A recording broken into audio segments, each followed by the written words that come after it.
Did you know that Rocksteady, whilst making the game Batman Arkham Asylum, only had 40 employees working at the time? You're listening to the Xbox Hub Podcast, the official podcast of the TheXboxHub.com. For the latest Xbox news, reviews, videos, and opinions, make sure you visit the TheXboxHub.com. But for now, settle down, get comfy, and open your ears for some podcast delights. Hello, and welcome to the Xbox Hub Official Podcast, episode 145. My name's Gareth Bray. I'm going to be your host. And on my virtual left is Mr. Paul Renshaw. How you doing, Paul? Good evening, Gareth. How are you today? Oh, very good. I'm doubting it's episode 145, but let's go with it anyway. It was the emphasis you put on official that I really liked. I liked it. I liked a bit of officialness. And on my virtual right is Mr. Richard Dobson. How you doing, Richard? Hi, guys. It is episode 145, so Thank God for Gareth. that. Thank God for that. I've one job. Yeah. Yes. And on my virtual opposite is Mr. Darren Edwards. How you doing, Darren? Hello. Yes, I'm very well, thank you. How are you? Good. Let's start by talking about our weeks, as always. Darren, what have you been doing this week? What's been fun for you? So I'm going to steal Paul's thunder and announce my own health update in our semi-regular segment. So I had to go to the dentist. I went a few weeks ago and I had to go back and get a couple of fillings because I've not had a chance to go since before COVID because it's been emergency only. So that was fun. And then I had to go back yesterday to get one filed down a bit because it was just a bit too high. But 20 minutes of drills and thinking about something else and then it was fine. It's not too bad. It's just thinking about it ahead makes me a bit anxious. So it's not my favourite thing. And then at the weekend we went pumpkin picking as well, which was nice. So once the rain stopped, went to a little site about 20 minutes outside of Nottingham in the country and did some pumpkin picking, met some friends and had lunch at the pub. So it was nice. Oh, good. When I went to the dentist this time last year, I had to have a tooth out. They were training the dental nurse when she was Oh doing my it. goodness! And it was hilarious because she just kept going. Okay, just get the drill. No, that's a spoon. That's a spoon. That's not a drill. It was like that all the way through. It's very funny. Oh, I remember getting a jab in school. I think it was a tuberculosis jab, and they had a crash mat when we went in, and they had some student nurses going, and they went, "Oh, how's your day been?" and then jabbed you in the arm. And I was like, "Oh, that's brilliant!" So puts me on edge when they're learning. Yeah, absolutely. We've all got to learn, though. We've all got to learn. True. Richard, how's your week been? Not particularly eventful. Last week was mainly work. But the week before, I think I mentioned last time I was on the podcast, I was looking forward to seeing Alexis on Fire and went to see them in Manchester on the Sunday and then again in Leeds. And really, really good. I think it's been the first time in a while I had a bit of post-gig depression because all I wanted to do after that, I was looking for where else they were playing. But it was Brixton and Brighton, and I was like, just can't justify going down there. But the thought did occur to me. But yeah, very pleased to see them again. And that's it now. I think they're in Europe, so it'll be a while before I'm fortunate enough to see them again now. I like that enthusiasm, Richard. I like you had a depression after you wanted to see him again. That's a good sign. Yeah. Any excuse to see him. Yeah. Paul, have you had that kind of excitement about seeing anything this week? No, strangely. I'm just wondering now, if Darren's going to start taking over the health segment, does that mean I have to start going to the cinema and stuff and watching dodgy films? Yes. And have a carvery. Oh God, no deal, no dice. I don't like a carvery. I hate a carvery. Oh no! God no! I don't want to go in there and choose the same meat as everybody else. I want to go in there and buy something different. Let's find a carvery in Oxford. Let's not. Otherwise, right, fine, I'll stay at home then. Screw you guys. You just told me you were in touch when you went out doing your shopping in person, and now you're too good for a carvery. And it's not too good for a carvery. I just don't like the idea of them. It's just, I mean, the carvery that I've been to in Nottingham, it's very much a case of go up and serve yourself. And it's just like, yeah, but I don't want other people touching my potatoes and stuff. You know, it's just, I'm with you, Paul. Coughing them, sneezing on them and stuff. You know, I'm with you. You live. I was going to say, you live in Nottingham, Darren. You know what the people are like. Yeah. I have no judgment. Also, it's not. It's, as I said before, it's not 1987. It's not. But sometimes I wish it was. God, Paul, how's you? I'd have been. Hang on, I'd have been 14 years old. I wish it were 1987 as well. Yes. Sorry. Go on. How's your week? Rubbish. Thanks. Good. Thank you very much. Good. Next. I've got one recommendation. Well, kind of recommendation. I watched a Netflix series called The Midnight Club, and The Midnight Club is by the people who made Haunted. Midnight Mass. Yeah, Midnight Mass, the last thing they've done. So it has some of the same actors in. It's really good. It's worth watching. It's quite more of a teen drama-y type feel to it. I think it's kind of aiming at that kind of thing. But actually, it's a really nice little story. These group of teens who have all got terminal illnesses are all in this house, and they meet up where they're in this sort of like almost like a hospice, but a very grand hospice. They meet up at midnight every night and tell each other a horror story, and then it's about those stories and about how and what's going on in the real life. It's good. It's really good. It doesn't quite nail it at the end, but it's good. It's good. It does a good job and some good performances and some nice. Does it feature any sort of ridiculously powerful Japanese cars racing through tunnels? No. Then it's not proper Midnight Club, and I'm not interested. They should do a revival of that, shouldn't they? Really, Midnight Club. They should do Wangan racing and stuff. Absolutely. Yeah. It was Rocksteady, wasn't it? Who did the? I think it was Rockstar. Rockstar. Yeah. It was Rock something. Yeah. So there you go. Yes, definitely. I think that's more exciting than terminally ill teens telling each other depressing stories. Okay. You heard it from Paul. Good. Let's do about games. Let's go straight into games. What games have we been playing this week? It's still quite busy. Let's start with Paul. Let's start with you, the first one. Let's start with me. I have been playing an absolutely dreadful game. And, you know, anybody who wants to say, thanks, Paul, for playing that game so that I don't have to, those sort of things will be gratefully received. The game I'm playing is called 41 Hours. And I can't even remember who it's by, but it's a kind of first-person shooter mixed with a graphical novel, and neither bit of it works. The controls are dreadful. The story is just turgid and awful. And yeah, very much not enjoying it. So look out for a scathing review coming soon. Well, so it's a first-person shooter, is it? It's a first-person shooter, and as far as I can understand, it's like the end of the world. You've got an android with you who can turn invisible, and you can send her off, and she blows herself up and kills people, but then comes back to life. So, and then there's shooting, but the main way of killing the enemies is by running up to them and sliding. And if you slide and manage to hit the enemy, they die. Of course, you're trying to sprint at them across open ground when they're stood there with guns in your hands. So the chances of actually getting to one of them and sliding into them without them seeing is somewhat slim. It just really doesn't work on any kind of level. So, yeah, it's not going to be a fun review to write. No. Oh, yeah, so we've gone from last week where we had 5 out of 5 games to this week where we've got bottom of the barrel games. Oh, dear. Oh, no. Well, hopefully Richard can pick us up with his first game. What have you got, Richard?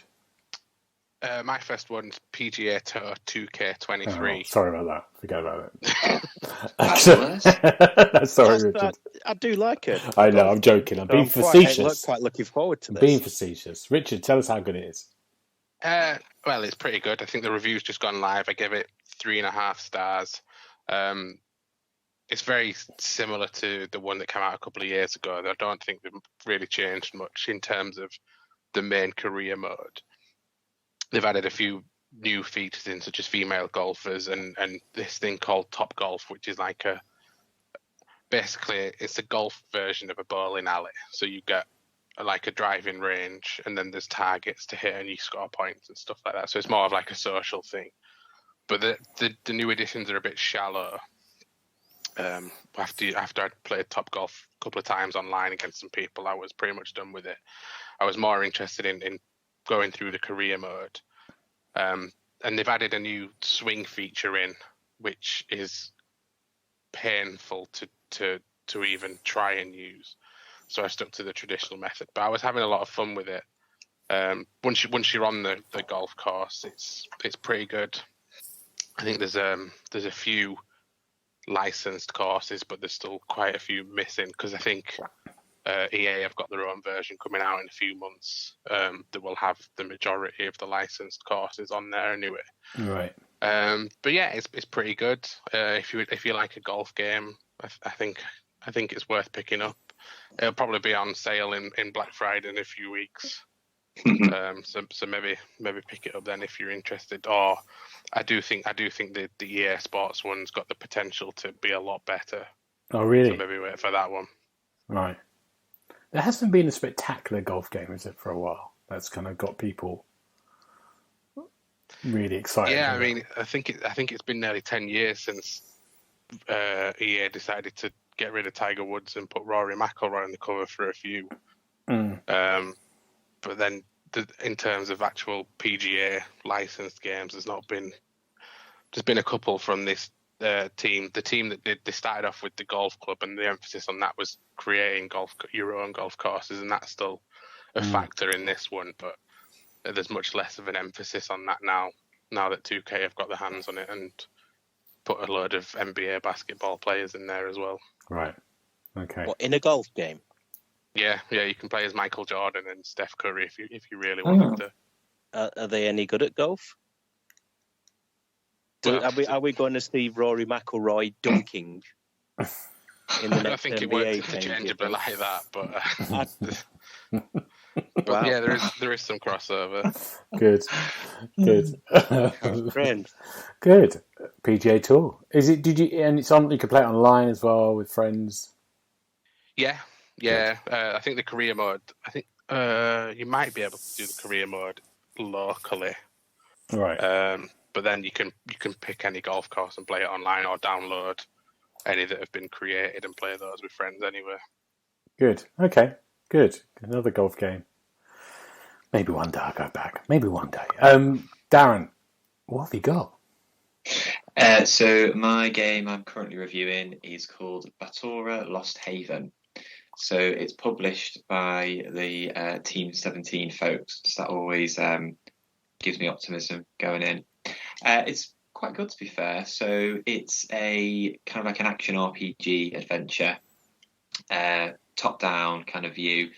So you play as a young girl and a friend who are kind of exploring what's left of Earth after some sort of seismic event, and Earth's been disproportionately affected compared to other planets around the galaxy.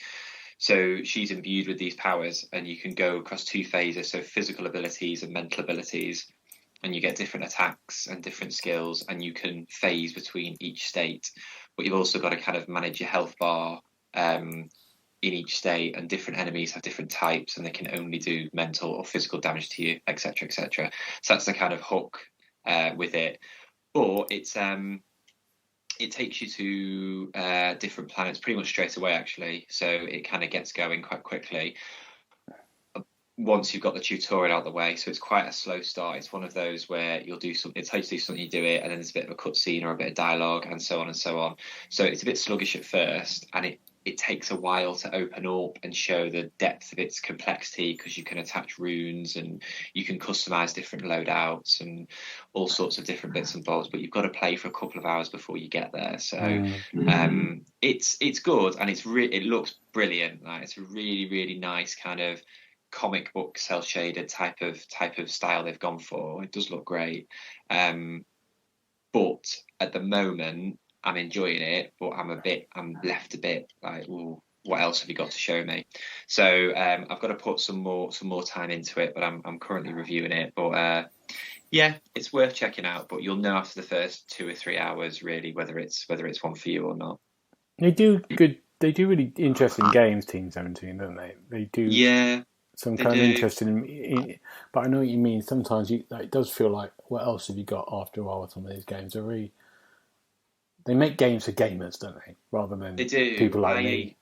I reviewed Epic Chef a few months ago, and that was published by Team 17, I think. And that was similar, but it was like a action adventure sim with cooking and a bit of farming. So yeah, it was labour intensive, like the hours. Yeah, there's a market for those games, and they're well made and they look good and it's polished. So yeah, I think it'll appeal to a certain crowd for sure. Good.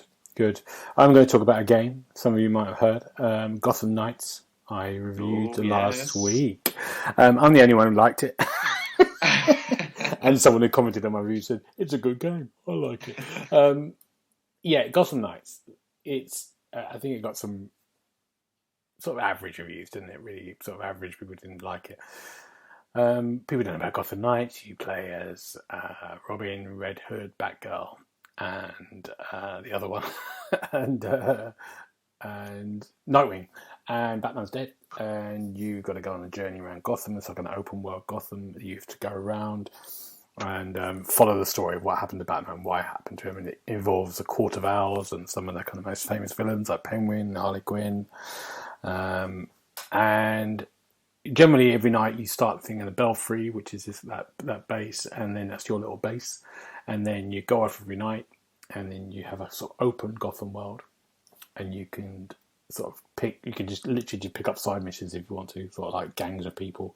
Sometimes you interrogate them, that will lead you clues to what to do next, but mainly then you follow sort of the main boss missions really, which lead to kind of the narrative adventure.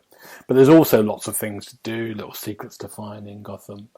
And one of the things I really liked, I think Gotham looked good. It's not, strangely enough, this game reminds me of Saints Row, one that came out in August. I thought you were going to say that. Yeah, it has a very similar thing. It was Saints Row. I had a lot of fun with Saints Row in the end, but again, it's not that the world's good, but it's not fully. It doesn't feel that it's not a GTA kind of world where it's that alive. It has some great details that I like visually. I think the kind of look of it looks great. You can kind of traverse around it using the kind of grapple, or you can go on the bat bike on the floor. And the bat bike's very funny. They use this weird kind of like thing when they do motion blur. It looks like you're going fast, but you're not going fast at all. It's just like a little tank thing going around, and that's not so great. But when that's a bit dodgy. When you look at the sort of like the detail in the towns, there's a lovely little detail I really like. With each, they've got different shops, but each shop is not like a custom-made shop. It's all like really kind of specialised arty shops or like a coffee shop. It's really nice little bits of detail. And I think the combat's really fun. I played it with Neil. We played together. We did a bit of online together, and we really enjoyed the combat. It's really fast and furious. It's like has some of those old Rocksteady mechanics when you're sort of like using stealth, where you can go up high and you can do takedowns. I think generally from speaking to people, a lot of reviewers as well have played this in twos in multiplayer, and I've played most of it on my own. And I think I'm having a better time on my own than people who are in twos, from the sound of it. Because I think when you're playing twos, it doesn't kind of gel up. Like sometimes it doesn't in a duo when you're sort of waiting for the other one to catch up, for example, or a cutscene to catch up with that. Like when you go into a cutscene, it's only showing one of you rather than both of you. So it takes away that kind of narrative journey of the whole thing. That makes sense. And what I quite like is like when you go to the Belfry, I can swap between the 4 characters all the time. So I'm not committed to one character at a time. I'm just using and the story is literally about those 4 characters and how they go on. Some of the dialogue is quite cheesy. It's very comic booky, but quite cheesy. Some of the voice acting is a similar thing. But it is, yeah, it's good. It's some DC world. I like the world. If you're a DC fan, there's lots of things to see and the villains and lots of little collectibles. And it has that Saints Row feel to it to me. It's not What the did you- best game. It's a really good game. A good Sorry, game. Gareth. Yeah, go on. What did you give it? I gave it a score-wise? 4. Yeah, because I think like Saints Row, it really divided opinion, didn't it, on the review scores? Yeah. Ryan's enjoying it. He's playing it. He's really enjoying his time with it. Yeah. I think it's one of those games that everyone wanted to hate before it came out as well. And I think that's affected the reviews. I don't know what you're talking about. There he is. But I think that generally was the feeling. It's not Batman. It's not Rocksteady. Generally that affected it. But if this came from nowhere, I think it might have done a little bit better. Yeah. Is it one for me, Gareth? I think you'll be all right with it. I think you'll have quite fun with it. I think you and your boy think it'll be quite good fun. But I got a feeling it's going to die a death, and you'll be able to pick it up very cheaply by Christmas. That That's what sounds I'm like a hoping good for. plan. So I think the two of you would have good fun. I think. Because the combat feels good. Ask Neil. Neil had a little play with it. He enjoyed himself. So it's the combat, and if you're into collecting everything and doing everything, there's lots to find and secrets and things like that. So. And if you're into peeping into windows and stuff, if you're looking at shops, that's what I like. I like looking at shops. Yeah. The only man in the world who based the gamer score on how good the shops are. Yeah, exactly. In the game. Yeah, I love that. I think there's more of that. I think we need more of that. Yeah, exactly. The detail. Yeah, I enjoyed it, and I'm still playing it. So I'm not suddenly done a review and gone, that's enough. I'm still going back. So yeah, good. Gotham Knights. Let's go to our second game. What's your second final game? Let's go with Paul. What is it better than 41 Hours? Well, yes, I have a variety of games I can talk about. Number one, I just want to mention. No. I'm going to talk about more than one. We've got all the time in the world. We haven't got time. I've got no pressing. You wasted time there. Get in there. Sorry. First of all, I want to mention Persona 5 Royal. Still playing that. If you haven't played that yet on Game Pass, go and do it. Good. I'm also playing Horizon Zero Dawn. Finally getting into that and quite enjoying that. Aloy's turning into a bit of a badass now, and she's pretty cool. But the last game I'm going to talk about properly is called The Last Ori Crew. And it's like a Souls-type game, which, as you know, I'm a fan of that kind of genre. So very much for some reasons that will become apparent, we're immortal and can't die, despite the fact that we can die, we then just come back to life. But the big selling point, the big hook for me, is that you can play the entire campaign in co-op.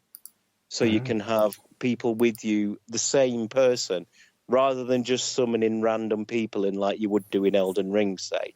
You can sit down with a friend and play through the entire game, which is quite nice. I mean, the combat's a bit ropey, the graphics are a bit meh.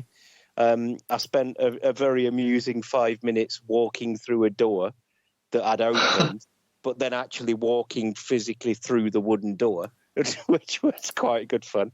Because once the door opens, apparently the game thinks it doesn't exist anymore. So that was amusing. But other than that, it's very much some Souls-like, but nowhere near as good. Oh.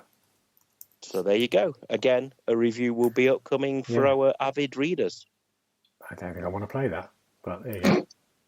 I was hoping I could get you a second code and you can assist me with the review. A Souls game, but not as good. Well, yeah, Souls game, but quite easy and not as good. Good. Okay. Richard, you've got something better than that. I have. I did the review for the Xbox Series X version of Dark Pictures Man of Medan. And I think this is now my 4th playthrough of the Man of Medan on various different systems. And yeah, still really enjoying it. This was the first time I managed to actually save everyone as well, so I was pretty chuffed with myself on that.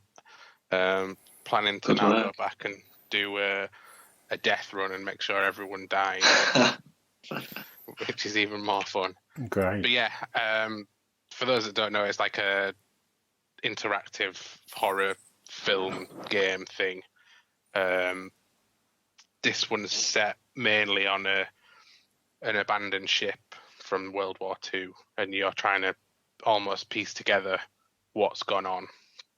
And I really enjoy Man of Medan. I think how the story's told, and then when you start figuring things out, is better than any of the other Dark Pictures games. I really like the mystery surrounding Man of Medan.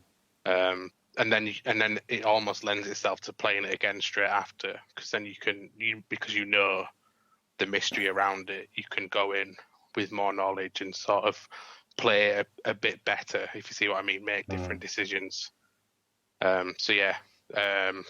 Really, really good game. And I didn't get to find the new chapter this time around. I'm still not sure exactly how to do that, but since they've updated it, they've added a new chapter in. Right. Which, from what I saw afterwards, almost causes the ship to completely set on fire and become a shipwreck. Spoiler. Yeah, I was going to say spoiler alert.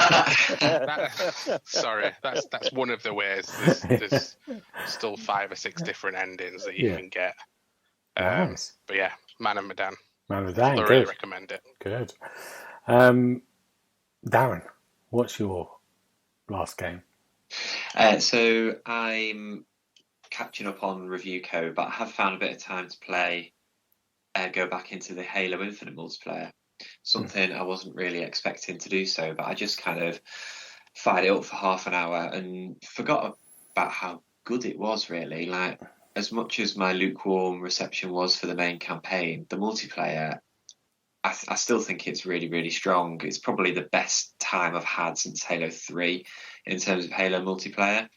They've also, since the beginning, they've also improved there was criticism around the very slow grinding of leveling up your battle pass and earning hardly any experience points, and how your score doesn't translate at all to how many experience points you earn. It's all about challenges and stuff. So they've made that a little bit easier, a little bit faster to progress. And they've also added options to kind of choose specific modes to play, whereas as before there was only 3 or 4 umbrella terms and you could be chucked into any match. You didn't really have a say. So yeah, nothing much new to report really, apart from I'm really enjoying it, and I'm looking forward to the update that's coming around co-op as well, and some other multiplayer bits and bobs.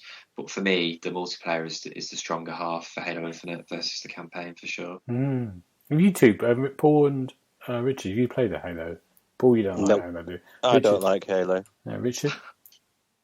Yeah, played most of the campaign, but I'm in agreement with Darren. I think I played a lot of the multiplayer at launch. Really enjoyed it. I might go back into it with this next update. Oh, okay. I'm not going to go. I was terrible at it. I can't do that game. The multiplayer, I can do the campaign, but for some reason I'm just like absolutely just the jumping. Everyone just seems to be jumping everywhere. I'm like, I can't do this. Too old for this. Too old for jumping. Good. Now, I went last week, and I think we mentioned it, to Supermassive Games, creators of the Man of Medan, as Richard just talked about, and the Dark Pictures anthology. And I went to their new studios in Guildford, and I got to have a bit of time with a new game which is coming out mid-November, maybe the 18th of November, The Devil in Me. And before I start spouting the program, I had an interview with the creative director of this, and maybe we can have a little listen now. Yeah, my name's Tom Heaton, and I'm the game director on The Devil in Me. Brilliant. And could you give me your description of The Devil in Me? What's the inspiration behind it? So we're always looking for some sort of real-world myth or legend or historical fact for a Dark Pictures game, because it gives us a kind of grounding, and it gives us a starting off point. For The Devil in Me, it is the American serial killer H.H. Holmes, who's often called the first American serial killer, who was active in Chicago in the 1890s. Do you want me to tell you hotel stuff? Yeah, I love this stuff. About hotel stuff. So he in 1890 Chicago, in 1893, I think, there was the Columbian World's Fair Exposition, which was a huge exhibition in Chicago, in the park in Chicago. And they built pavilions representing all the different continents of the earth. And it was a massive event that got people coming in from all over America and all over the world. And H.H. Holmes built a hotel to cater for these hordes of people. And he murdered them. That's what happened inside the hotel. When he was apprehended, finally, he had all sorts of money-making schemes, but when he was apprehended, they found this hotel was bizarre in its construction, with corridors that doubled back on themselves and ended in dead ends, and were generally had a very, very confusing layout. There were moving walls. There were doors that you opened and they were bricked up. There were rooms that were completely sealed and dark. There were rooms that had exposed gas pipes. There were trapdoors with chutes going down to a cellar where there were acid baths and lime pits. The suggestion was that Holmes was chopping up the bodies and selling them back to medical schools. And yet it seems that Holmes was trying to confuse and disorientate his victims, and then would kill them in inventive and experimental ways, as if we don't know if he was trying to hone his craft or if he was just curious. We don't know. He confessed to 27 murders. He was caught. He was tried. He confessed to 27 murders, and he was hanged. And just to give you a bit more detail, I didn't have in there. He requested of the judge that his body be entombed in concrete, so that his spirit couldn't get out and murder again. And they did it. In fact, they exhumed the body in the 1990s, I think, and they found the body, and his moustache was still there. There's photographs of it on the internet. Wow. So it's an incredible story. At his trial, he said to the judge, I was born with the devil in me, and I could no more stop being a murderer than a poet could stop the urge to sing. The words to that effect. So yeah, incredible personality, and horrific, obviously, but he was inventive. He was very clever. He was very, very charming. He was handsome. So he's a great kind of personality to build around. And the location, this hotel, this huge hotel, with its twisting, winding corridors and its tricks and its traps, is just a really good place to set a horror game and let a player experience. Which you've done. You made this game inspired by this. So what's the setup of this? So the setup is in the modern day. We have a TV production company called Lonnet Entertainment, a very small outfit, who are making a series called Architects of Murder about American serial killers. They've got to the final episode of season 1, and they need it to be good. It's going to be about H.H. Holmes, but they've run out of money. They never had much to start with. They've used it all on the other episodes, and they haven't got much inspiration. H.H. Holmes might be great inspiration for a game, but for a documentary, there's no one they can interview. There's no victims that they can go and stick a microphone in their face and get the sob story. There's no cops. There's nothing. They've got nothing. Even the building he worked in has been burnt down actually. So they're a little bit desperate. And we opened up on them looking at the rushes of the shooting and just kind of shaking their heads.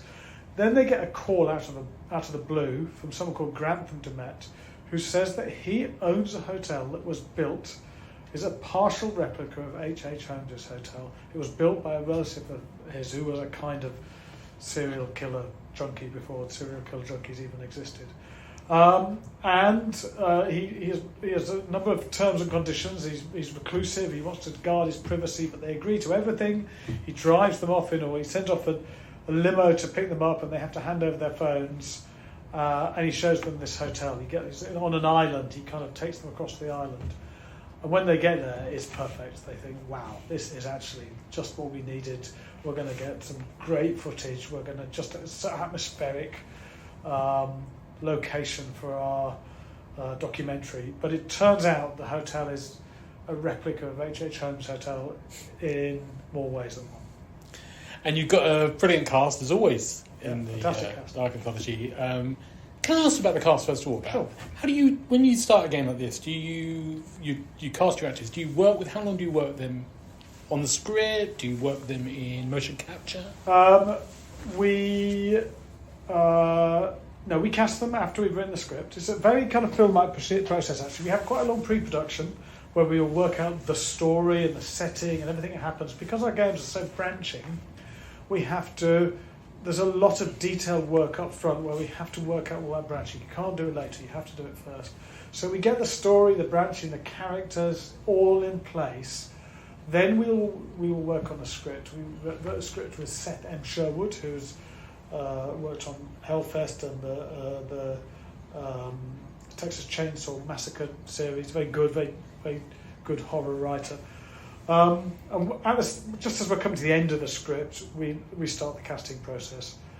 We have a Hollywood style process. We work with the casting director. Because this was in the middle of COVID, previously we've gone over to either Canada or LA to do filming, but this was all done in London. But yeah, we put a great cast together. It's great.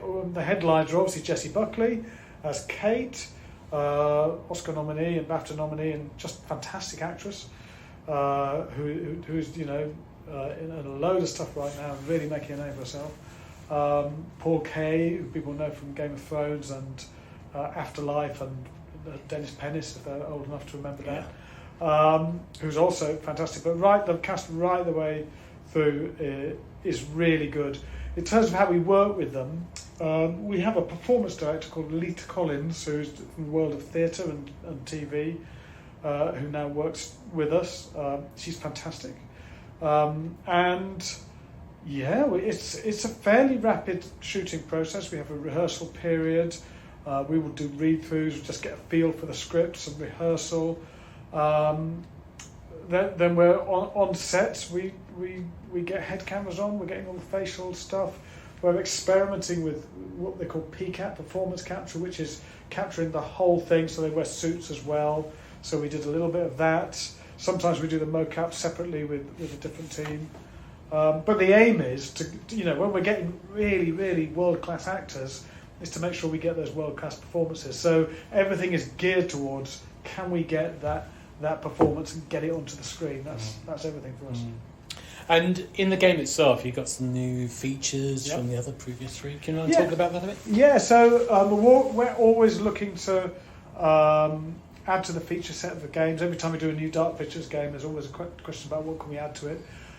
We've got a lot this time. We've really got a load of new features. One of them is enhancing our exploration. So we've always created these wonderful environments, very detailed, creepy, scary environments full of kind of horror references and moodiness, really. But we're giving players the ability to control a lot more of how they move through those environments. So there's a whole suite of new exploration actions. They can jump and vault and climb things.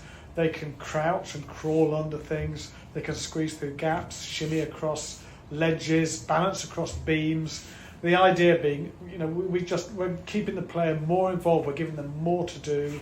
They'll be able to find secret areas of the level or challenge themselves to get to specific areas, and just generally have more agency while they're exploring. Also, they'll be able to run around instead of just walking when they're exploring, so they can take things at their own pace a little bit. And we've put in a hide feature, so if a threat is present and there's a hiding place available, you can hide. If you get there in time, you can hide and avoid being discovered. So exploration has had a whole bunch of work done on it. We've added an inventory with tools that characters can use. So each of the characters has a tool associated with their role in the company, but they also have other tools as well. They can use those sometimes during exploration, sometimes at specific points in the game, sometimes during interactions. They can find new tools. They can lose the tools or upgrade them. Sometimes they get broken. So I've kind of run out of that. So the tools fit into the brain. We have all our branching structure. The tools can kind of open up new branches. So the quite big new feature. The interface is light. We don't want We don't want players to be distracted by the interface. We don't want them to do a load of inventory management. It's not about saying, I want this, so I have to lose that. It's much, much more stripped down and streamlined because we're still aiming for a cinematic experience. And finally, we've added a bunch of puzzles to the game. It fits well with the theme of this hotel full of tricks and traps. It's things like fixing up antique fuse boxes that you can find, or there's environmental puzzles where you have to push and pull things around the level, find new routes through the environment. Sometimes there's codes and key codes to allow you to get further into the world. There's sometimes the setups like escape rooms, and there's mazes. Again, not really super difficult. We don't want it to become a puzzle game. We don't want anyone to get stuck for too long, but it's adding a bit of texture to the gameplay. Have you ever done an escape room? I have done an escape room. How'd you get on? Well, we got out. Yes, they didn't have to let us out. That was on a Supermassive away day. We may have had a few drinks before we did it. Actually, the best way. Just the last question. So this is the end of season 1 of the Dark Anthology. Yep. Have you got? I mean, I think originally when I kind of went to the Man of Medan back in the time on the ship of the presentation, that was the idea was going to be 9 of them. I think at that point, is that still is it looking in the future? We've always talked about 8. Okay. There's going to be a season 2. So the plan was always 8 actually, but 8 and then maybe more if it's going well, which it is. The games in season 2 are already in development. Game 5 is already well underway. Game 6 is in the concept stage, and Game 7 has literally just started. So we make them kind of in that staggered way. It's definitely coming. Obviously, I can't give many details about it, but it's going to be great. It's full of exciting ideas. People should look forward to it, because I am as well. We're really excited about playing it, Tom. It's coming out. When is it coming out again? 18th of November, in exactly 1 month's time. Brilliant. Thank you so much. Brilliant. Thank you. There you go. He's a nice bloke. I liked him a lot. Very clear. You had to do that pitch quite a lot. What do you with Richard? Let's go to you, because you're the Supermassive person as well as me. You excited by that premise? I am. I was very jealous that he got to go to this as well, but from what he was saying, everything's sounding very positive for this final one in series 1, and then the fact that they've already started work on season 2 means that it might not be as long a wait as I initially thought as well. Well, it sounded from that interview. Did you say? I think number 5, this first one of the season, is done nearly, or it's on its way, it's nearly done. And the season and 6 is in production. So, yeah, they're really on the ball with this, aren't they? So I got to play an hour and 5 of about an hour and 10 of the game on a little screen. So I got put into the game sort of like maybe just after the sort of prologue, and at 1 they're arriving at the hotel. I'm not going to talk about what happens because it'll spoil it, but so I got to experience the things he was talking about, the performances, the kind of like the new bits of the inventory, the sort of action bits about moving objects around, like very kind of basic, that kind of like you get something, move it to get you onto that level, and sort of some of the puzzle solving and some of the escape room kind of situations, and also those decisions of making who dies. And I made a very kind of in that build of like someone definitely could have died in that hour.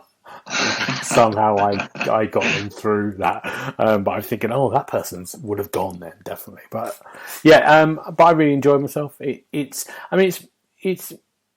much of the same in the sense of in the Dark Pictures anthology. It feels very familiar. With your decision making, you're sort of like with your right stick, with that little compass arrow go by, you're finding secrets, you're finding the premonitions. But it's, I think me and Richard are big fans of it, and it's not a bad thing. It's the same. It's like, watching another episode in the series, which is the whole point of it, isn't it? Yeah, I like how each game's a different setting and a different horror trope as well, and seeing the trademark names for some of the stuff that's coming up. I think there's sci-fi ones and all sorts to be still explored. So, yeah, I do really. It's an anthology in it, so yeah. Yeah.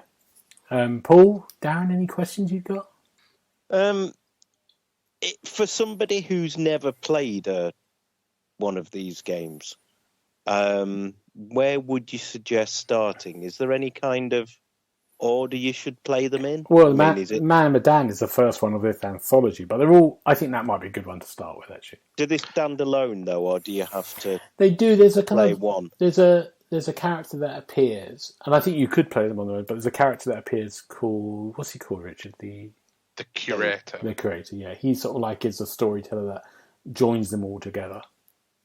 Okay. And do you know which one I think you'd like, Paul?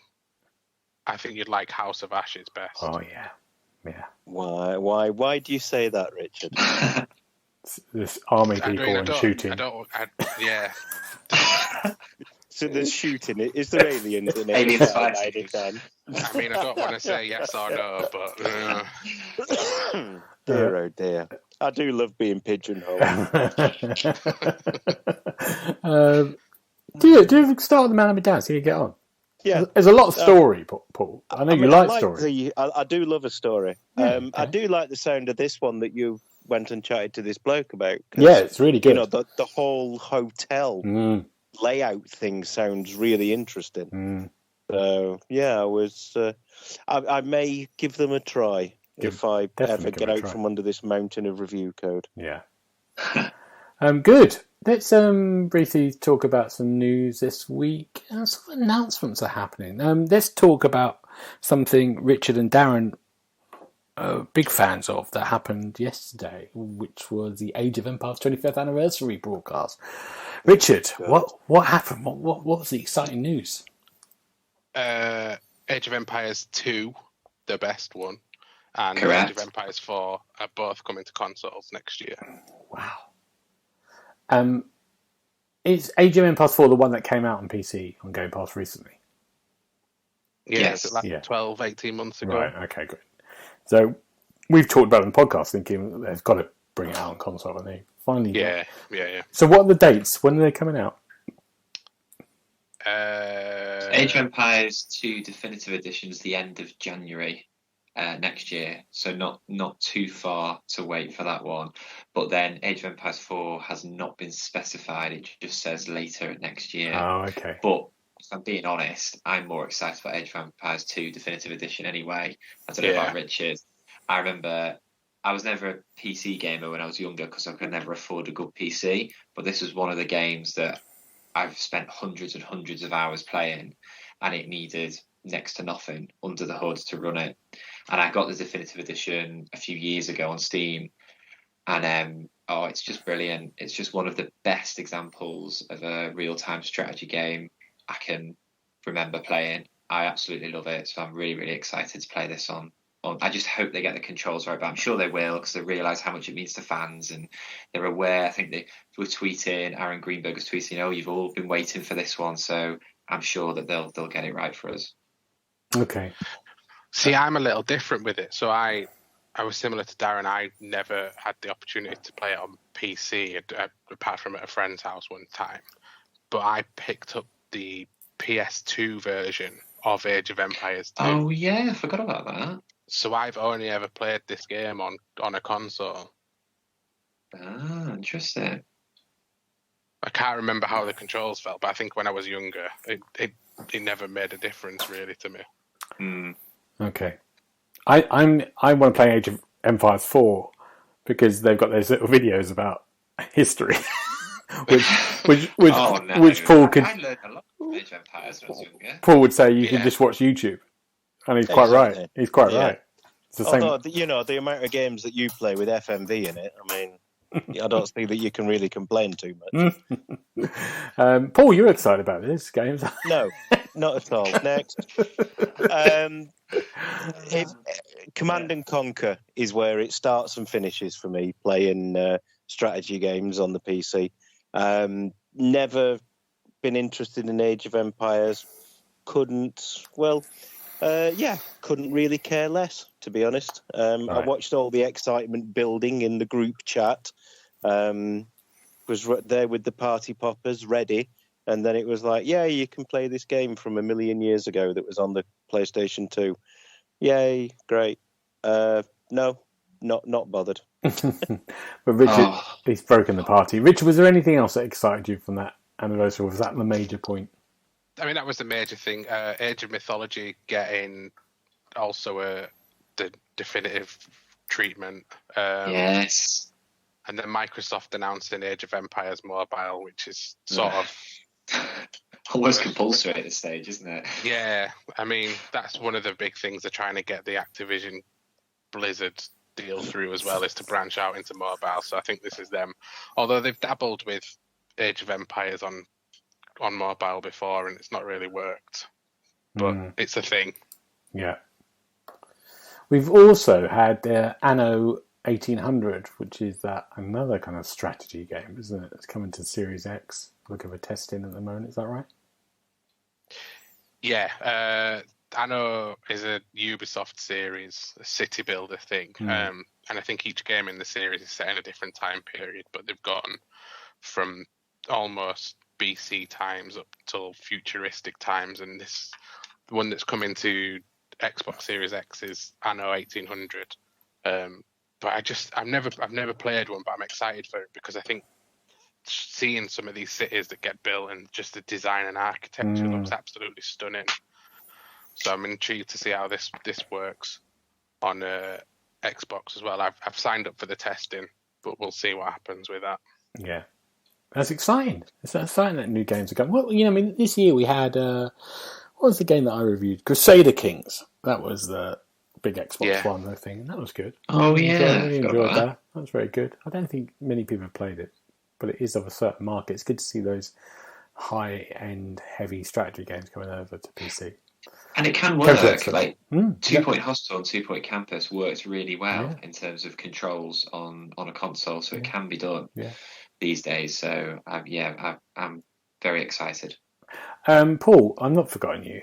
Let's talk about what you think. Have you got a football game to talk about? They're my favourite too. No, we have got Wulong Fallen Dynasties got a release date in March. Yeah. And that's something you're very interested in, isn't it? I do like the look of that. That looks quite exciting. And it's coming to Game Pass at launch as well, which is another thing that cheered me up. But yeah, I saw I can't remember when it was. It was at one of the shows, wasn't it? They showed footage of this. And it looked very impressive. I mean, it's coming from Ninja Theory. They make very good games anyway. I still remember playing Enslaved Odyssey to the West. Oh, that was brilliant. Oh, a very good game. It was a cracking game. So, yeah, I mean, I'm excited to see what they can do with it. It's a style I like. It's a era that I like, set in Japan like that. And, it's a team I like that making it. So bring it on. That's what I say. I had a go at it at EGX, I think, for about 5 minutes or so. It's rock hard, but good fun. Good. You're going to love it. Soulsy, and have a great time with it. Fantastic. Can't wait. Remake times. Fallout 4. Never go back. Never for everyone this week. Is Xbox Series X update. Just concentrate on Starfield and the other one. Don't do that.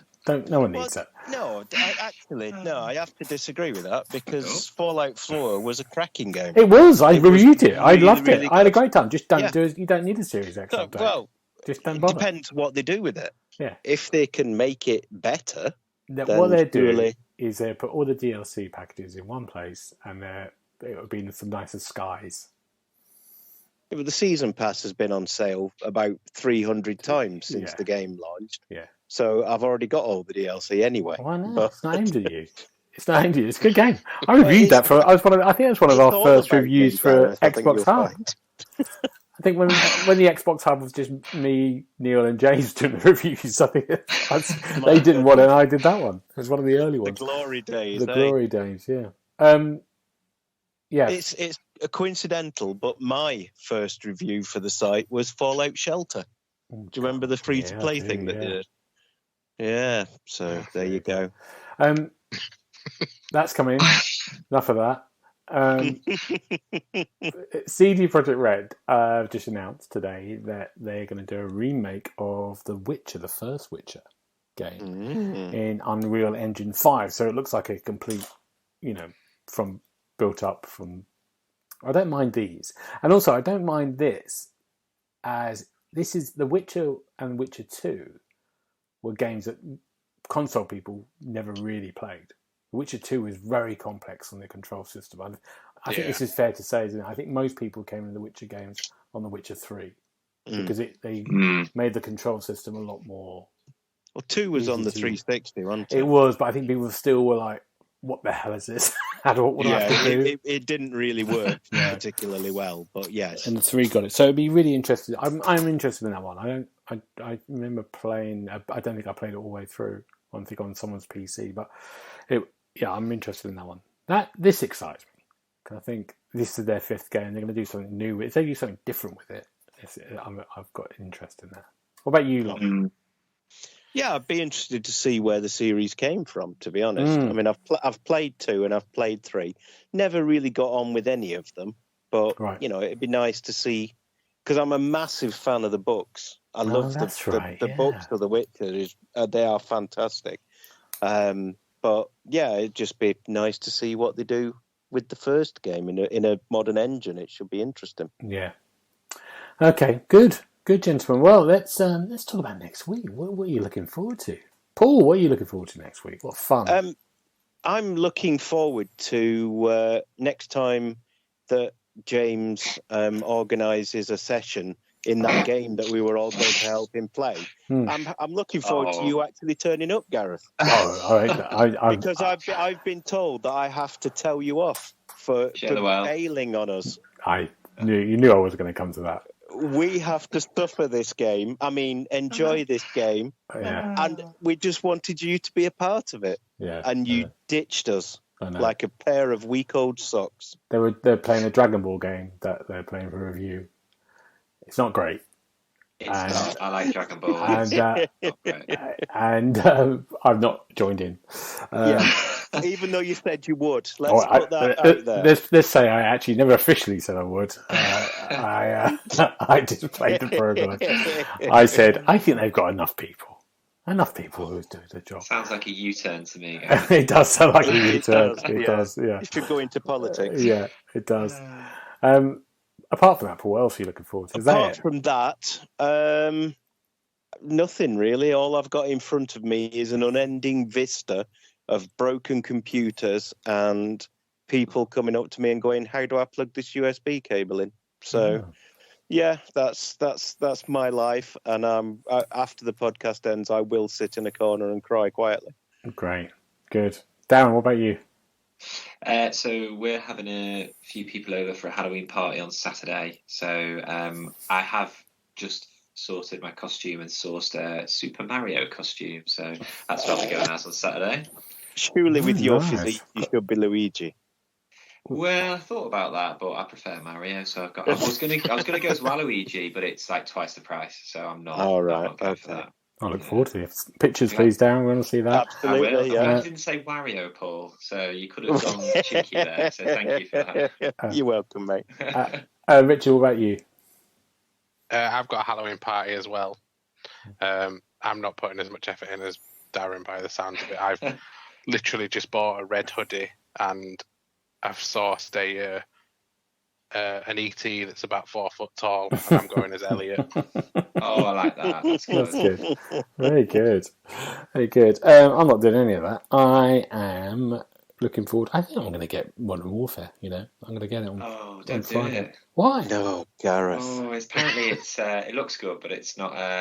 There's not a lot behind the looks. Oh, really? That's no way to talk about our host. It's nothing behind the eye. I like the campaign. I always enjoys the campaign. So. To be fair, I'm biased against Call of Duty. I've never been a fan, so you do you. Let me know how it is. I like the way I went. I always enjoys the campaign. Like I'm talking like Gollum. Always. We are precious. We always enjoys the campaigns we do. Good. Yeah, I'm just so versatile, Gareth. I know. I'm amazed. I know. Amazing, isn't it? Let's get your things. Let's get your things. Get your things together. Get your things together and get out. Paul, where can we find you if you want to speak to you? If you want to speak to me, I'm on the Twitter, and at TheXboxHub Paul is my handle. And Darren, what are you? I also frequent Twitter, and my handle is at 27Darren. And what about you, Richard? I'm on Twitter and Instagram and my handle is @Dubbo1912. And you can find me at GB Bride on Twitter and Twitch. But for now, thank you very much, and we'll see you next time. Bye-bye. Goodbye. Bye. You've been listening to the official podcast of TheXboxHub.com. You'll be able to find all the notes of this show at www.thexboxhub.com/podcast. You can also check out our social feeds on Instagram and Twitter at The Xbox Hub, and search for The Xbox Hub on Facebook.